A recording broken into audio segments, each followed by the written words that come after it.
So blasphemies now plague all the realm. It will only get worse if what Father said is true, as it did in Amarant.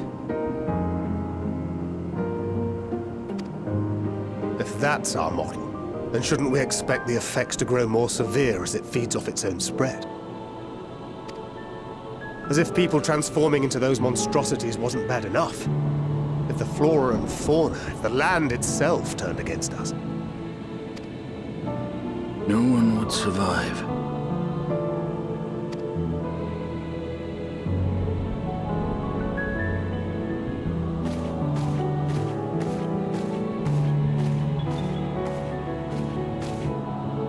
Here's your order, friend.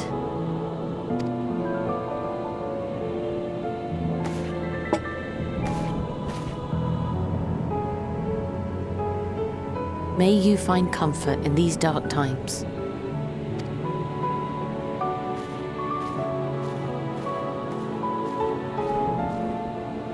Where do we go from here?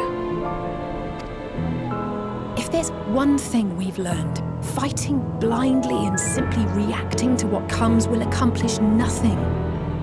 We must find a solution that addresses the fundamental cause. Before our strength is exhausted, before this crisis spirals out of control. Is there something, anything we've overlooked? If there is an answer, Hydaelyn herself will have it. 'Twas she who bound Zodiac and forestalled the final days. Alas, we have heard naught from her since the Tower of Babel. Whether she cannot or will not speak, I can only speculate. Even the flower she gave us is no more.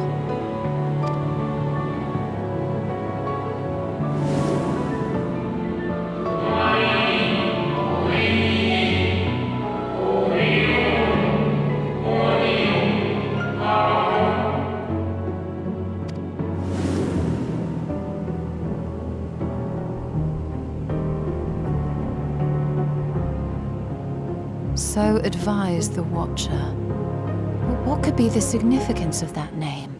It is entirely unfamiliar to me. To me as well. It meant something to the ancients, though. In our time.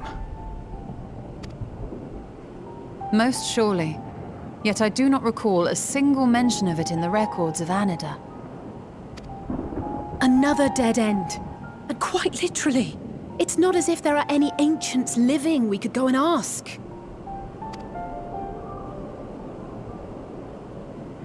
Not alive as such, but not quite dead.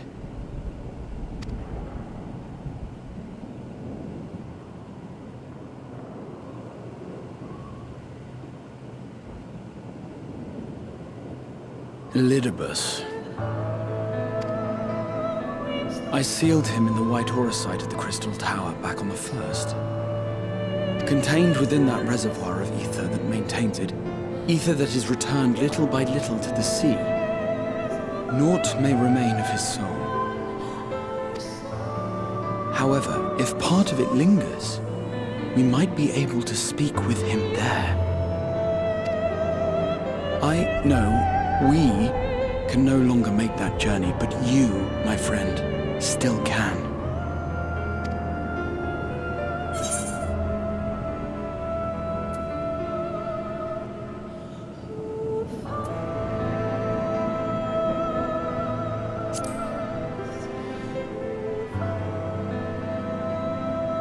I understand your trepidation, but there is merit in making the journey regardless. You could see with your own eyes whether the first, too, faces its final days.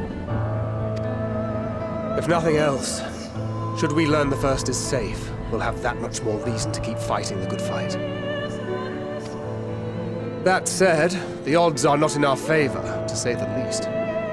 Which is why we're fortunate to have Eorzea up there on the moon, working hard to make all the necessary preparations for our departure, should it come to it. And why we have nothing to lose by staying the course till the last instant. Indeed. To the last, let us all do what we can. I will consult with Master Matoya and see if she knows of a way to reach Hydaelyn from the ethereal sea.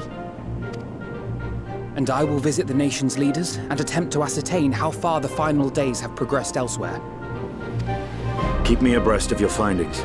I can seek out and slay the worst of the immediate threats, if only to slow the spread.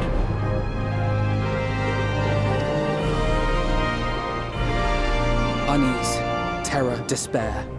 Try as we might to suppress them, these emotions will return to harry us time and time again.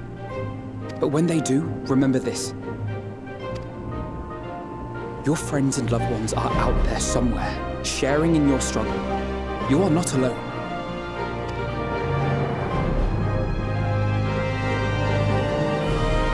So ends the brief respite before the next revelation.